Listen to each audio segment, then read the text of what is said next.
If you were there that night, you could never forget it. Even if you weren't there, this story will take you right into that moment. Late 1980s, maybe early 90s. A concert hall somewhere in America. Prince on stage. Purple lights, electric guitars, a wild crowd. Everything perfect, like a dream. But dreams sometimes turn into nightmares. And that night, for one woman, she was already inside the nightmare. Her family shattered. Her life collapsed. And she was trying to destroy herself with alcohol, feeling invisible in the crowd. Then, a moment. A look. A silence. Prince saw her. And after that moment, nothing was ever the same again.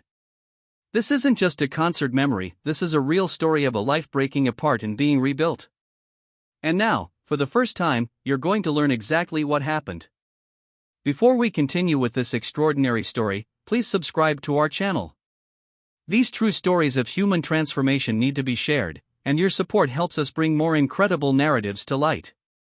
Her name, let's call her Sarah, though she never revealed her real identity publicly, didn't matter that night.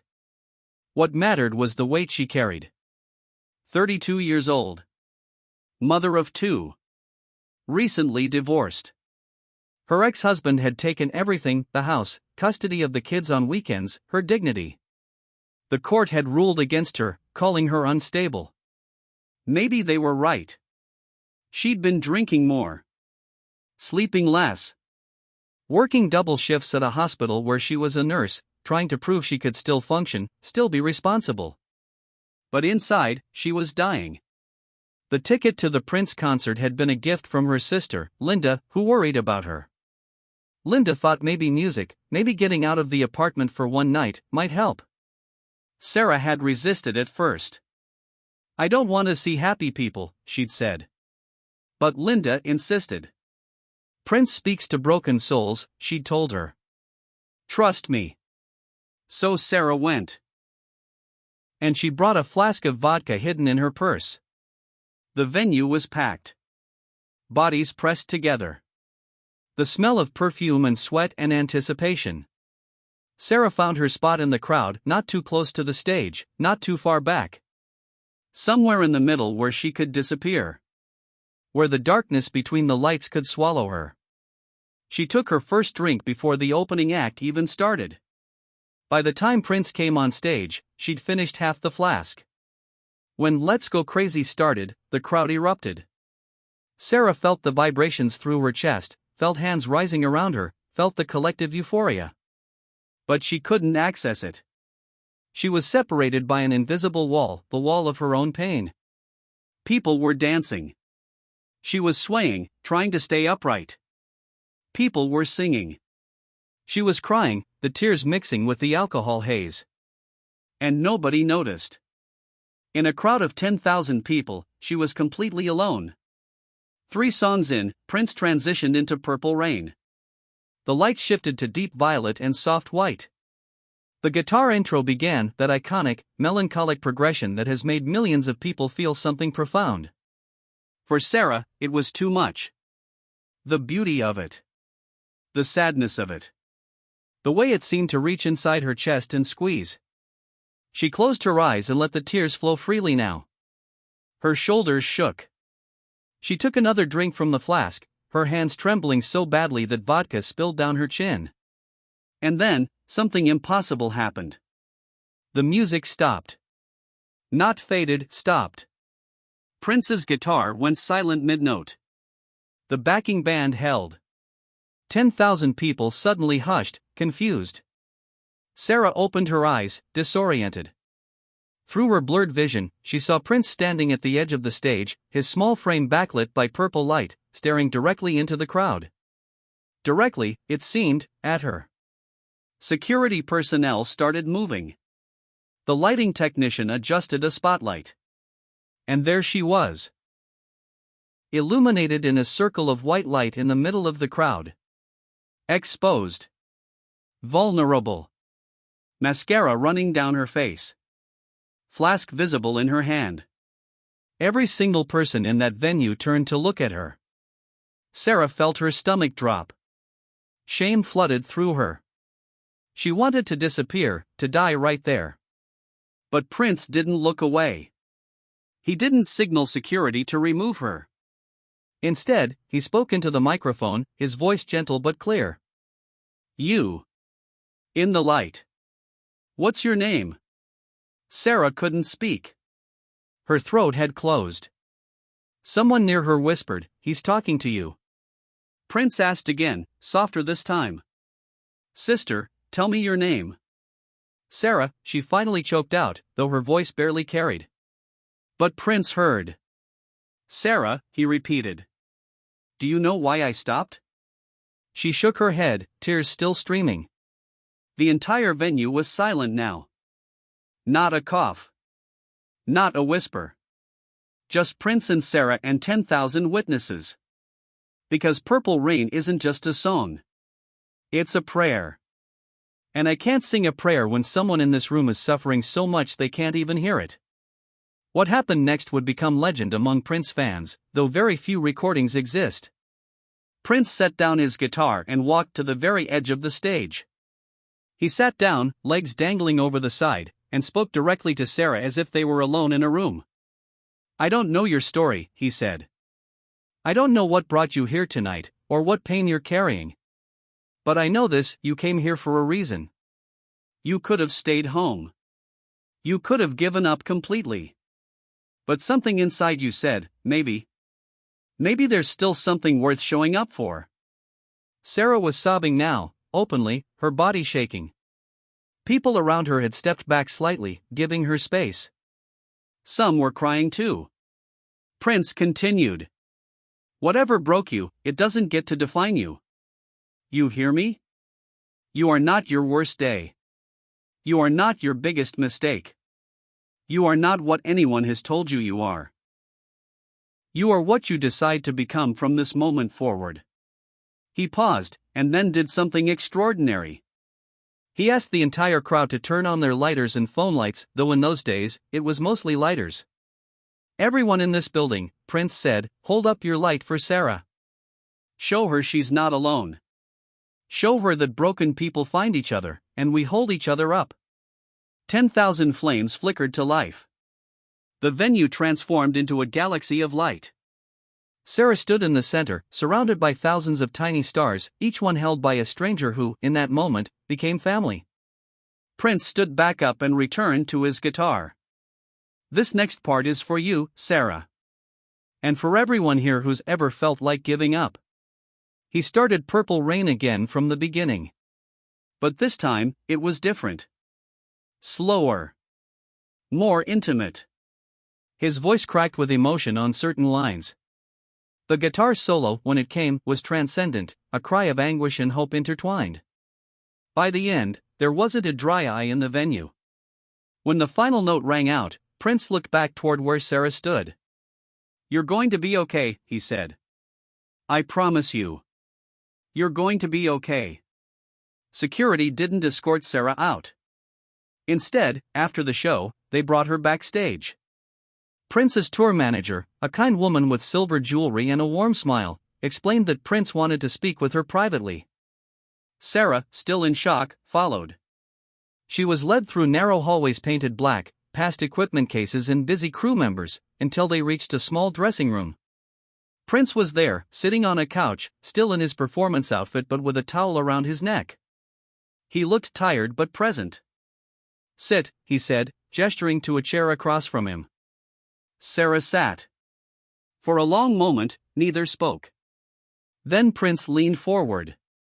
"I lost someone once," he said quietly. "Someone I loved. And I didn't know how to save them. I was young. I was stupid. I thought success and money could fix everything. It can't. The only thing that saves anyone is connection. Being seen. Being heard. Being told that your life matters." He reached into a bag beside the couch and pulled out a journal, leather-bound, worn. "I want you to write," he said, handing it to her. "Every day. Even if it's just one sentence. Write what you're feeling. Write what you survived. Write what you hope for. Words have power. They take the poison out of your head and put it somewhere it can't hurt you anymore. Sarah took the journal with shaking hands. I can't. I don't know what to say, she whispered. Prince smiled a sad, knowing smile. You'll know. When you're ready, you'll know. Before she left, he gave her one more thing, a phone number, handwritten on a piece of paper. This is a counselor I know, he said. Someone who understands trauma. Call her. Tell her Prince sent you. She'll see you. Sarah nodded, overwhelmed. Why are you doing this? She asked. You don't even know me. Prince stood up, preparing to leave for his next obligation. Because someone did it for me once. And because I'll never forgive myself if I see someone drowning and I don't reach out my hand. Sarah didn't transform overnight. That's not how real healing works. She went home that night still broken. Still scared. Still carrying all the same problems she'd walked into the concert with. But she also carried something new, a journal, a phone number, and the memory of 10,000 lights held up for her in the darkness. 3 days later, she made the call. The counselor, Dr. Rachel Winters, specialized in addiction and trauma. She agreed to see Sarah on a sliding scale payment plan when Sarah explained she couldn't afford full sessions. The therapy was hard. Dr. Winters didn't let Sarah hide behind excuses or minimize her pain. They dug into the divorce, the childhood wounds that had made Sarah vulnerable to her ex-husband's manipulation, the perfectionism that had driven her to breaking. They addressed the alcohol not with judgment, but with honesty. Sarah joined a support group. She went to meetings. Some days were good. Many days were terrible. But she kept writing in the journal. Every single day. Months passed. Sarah began to rebuild.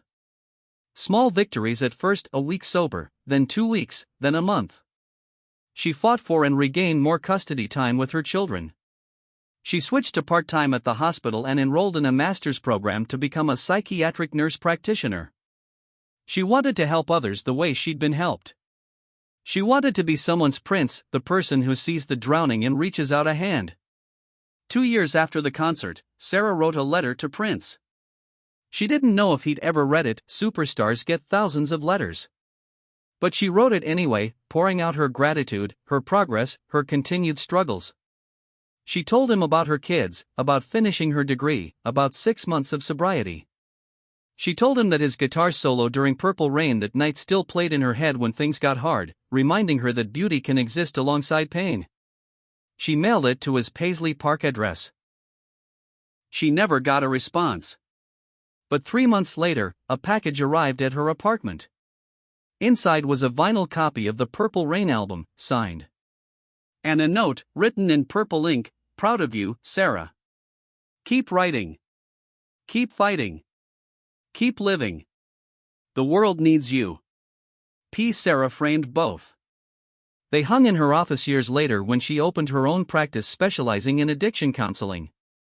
What Prince did that night wasn't unique to him in terms of compassion. Many artists care about their fans. But what was unique was his willingness to stop everything, to break the fourth wall, to risk the flow of his performance to address one person's pain publicly. In doing so, he didn't just save Sarah. He showed 10,000 other people that empathy matters more than entertainment. That seeing each other matters more than spectacle. In the years following, stories began to emerge from others who'd been at Prince concerts where similar moments occurred. A young man struggling with coming out, who Prince called up on stage and told, "You are exactly who you're supposed to be."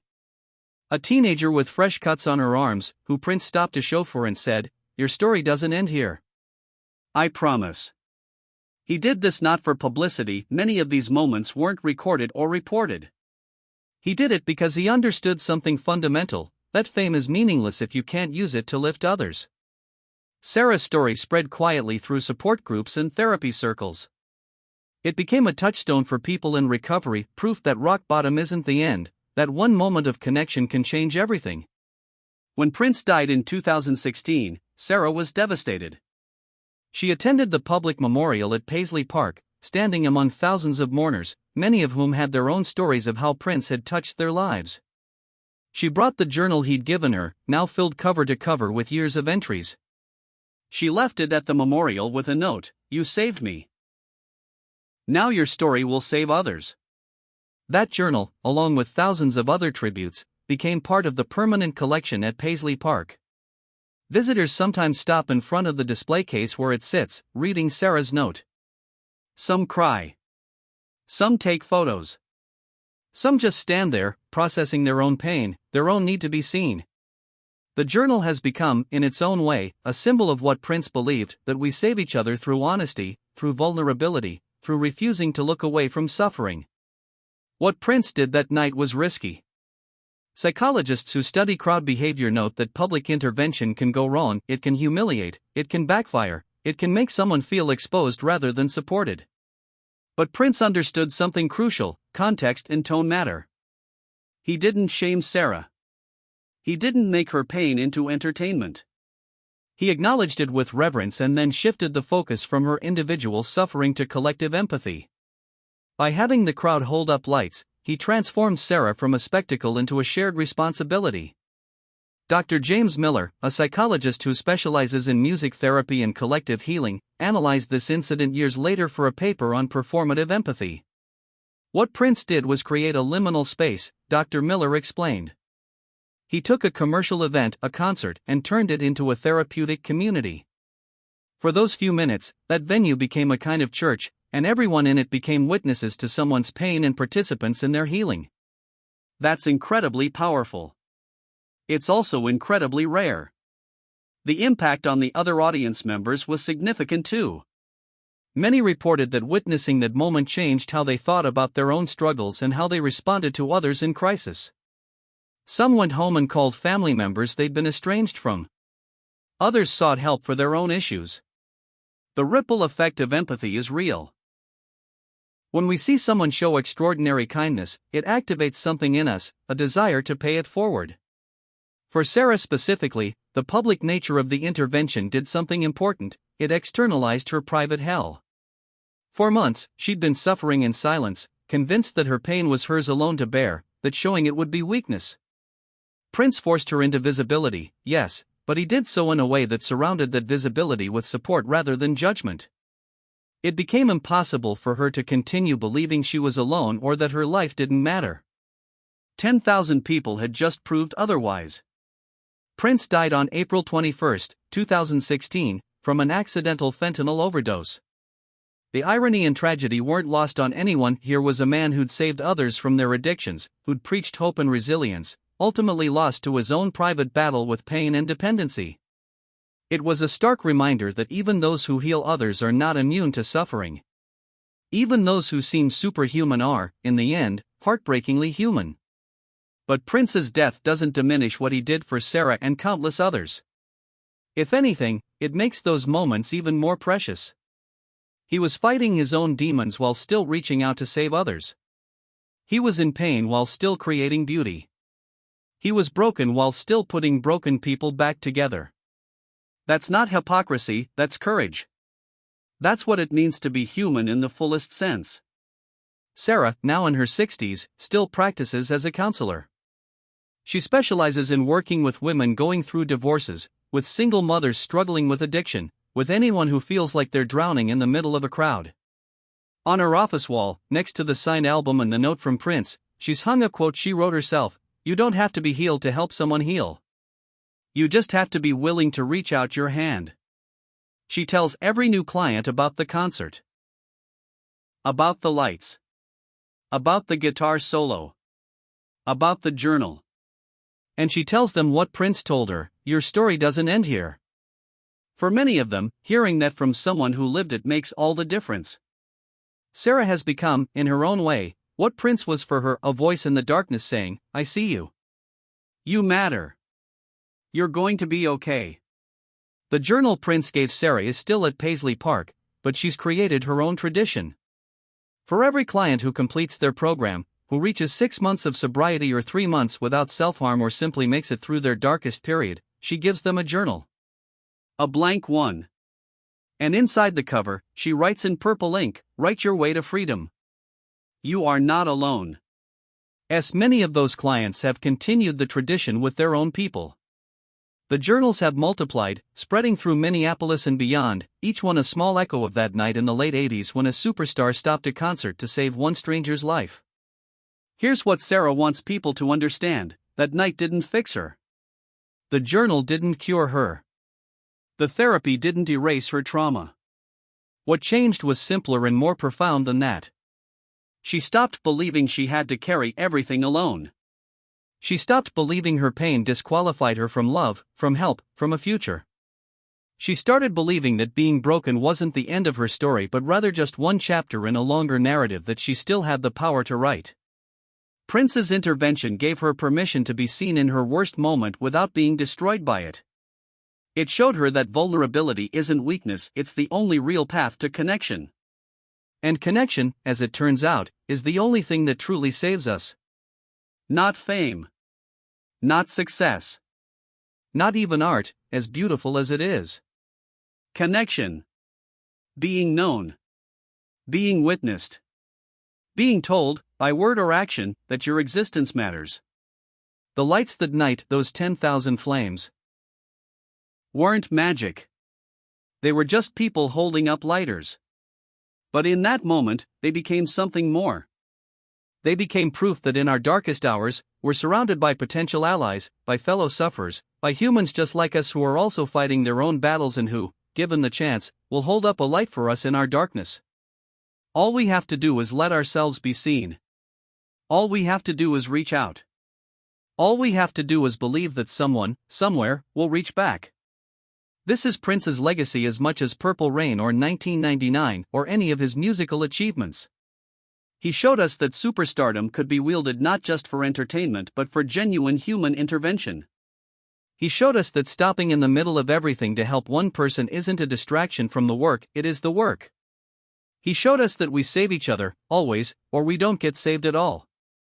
Sarah ended her letter to Prince, the one she wrote 2 years after the concert, with these words: "You taught me that Purple Rain isn't just a metaphor. It's the moment when pain and beauty merge, when suffering transforms into art, when darkness gives way to light. Thank you for stopping. Thank you for seeing me. Thank you for teaching me how to see myself. I'm living now. Really living. And it's because you taught me how." He taught all of us how. Not through his lyrics, brilliant as they were. Not through his guitar solos, transcendent as they were. But through the simple, radical act of stopping everything to say to one suffering person, "I see you. You matter. Your story doesn't end here." In a world that moves too fast, that values productivity over presence, that mistakes being busy for being alive, Prince's intervention stands as a reminder of what actually matters. Each other. Always just each other. The concert ended hours later. The crowd dispersed. The venue went dark. But the light from that moment never really went out. It's still burning. In Sarah's office. In the journals spreading across the country.